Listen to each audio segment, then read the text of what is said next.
চাও আমার কাছে? কিছু তো চাইনি আমি। চাওনি তা ঠিক, তবু কেন এমন ঝড়ের মতো ডাক দাও? জানি না, ওদিকে দেখো, রোদ্দুরের উপর মতো জল, তোমার চোখের মতো দূরবর্তী নৌকো, চতুর্দিকেই তোমাকেই দেখা। সত্যি করে বলো কবি, কি চাও আমার কাছে? মনে হয় তুমি দেবী। আমি দেবী নই। তুমি তো জানো না তুমি কে। কি আমি? তুমি সরস্বতী। শব্দটির মূল অর্থে যদিও মানবী, তাই কাছাকাছি পাওয়া।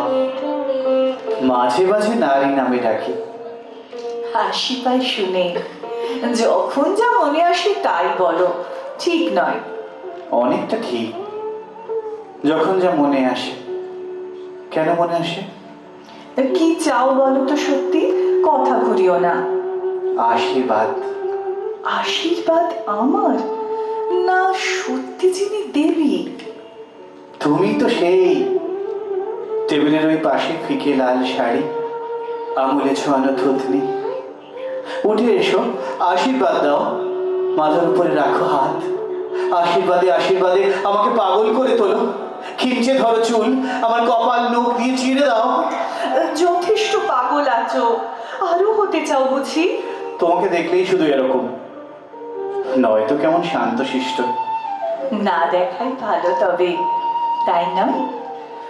ভালো মন্দ জেনে শুনে যদি এ জীবন কাটাতুম, তবে সে জীবন ছিল শালিকের, দোয়েলের, বন বিড়ালের কিংবা মহাত্মা গান্ধীর।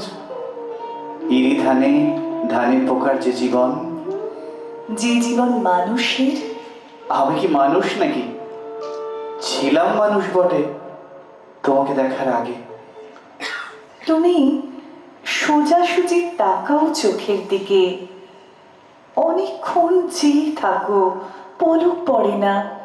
কি দেখো অমন করে?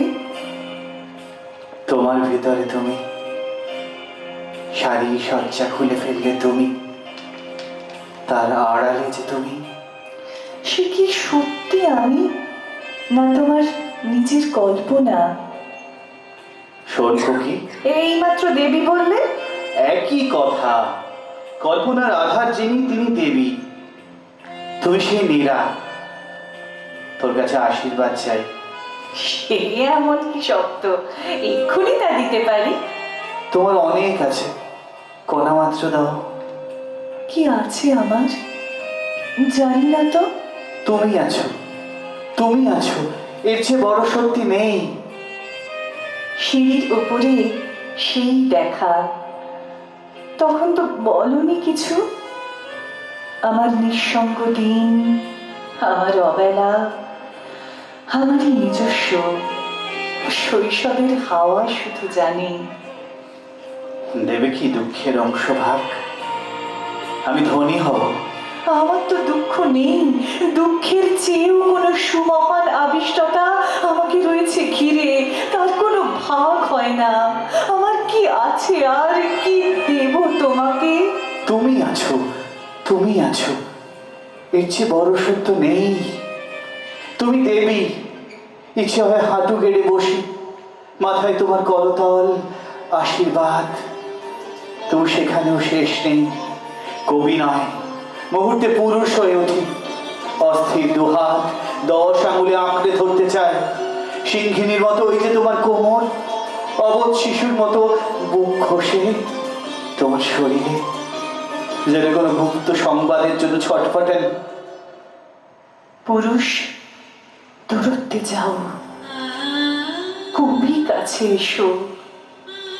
তোমায় কি দিতে পারি? কিছু নয়। অভিমান? নাম দাও অভিমান। এটা কিন্তু বেশ।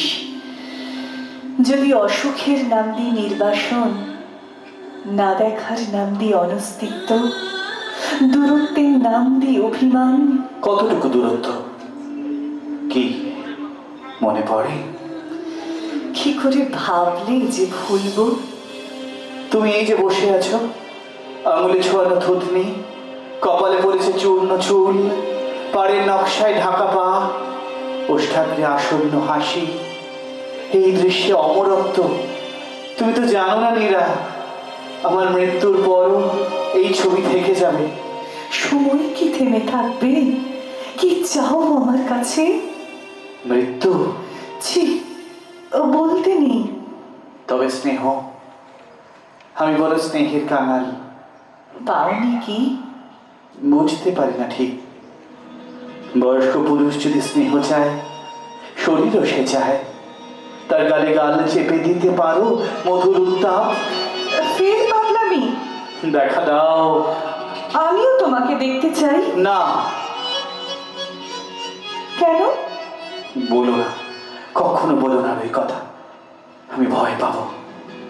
এ শুধু একদিকের, এ শুধু একদিকের। আমি কে? সামান্য, অতি নগণ্য, কেউ না। তুমি এত স্পর্ধা করে তোমার রূপের কাছে। তুমি কবি। তা কি মনে থাকে? বারবার ভুলে যাই। অবুঝ পুরুষ হয়ে কৃপা প্রার্থী। কি চাও আমার কাছে? কিছু নয়। আমার দু চোখে যদি ধুলো পড়ে, আঁচলের ভাব দিয়ে মুছে দেবে। আঁচলের ভাব দিয়ে মুছে দেবে।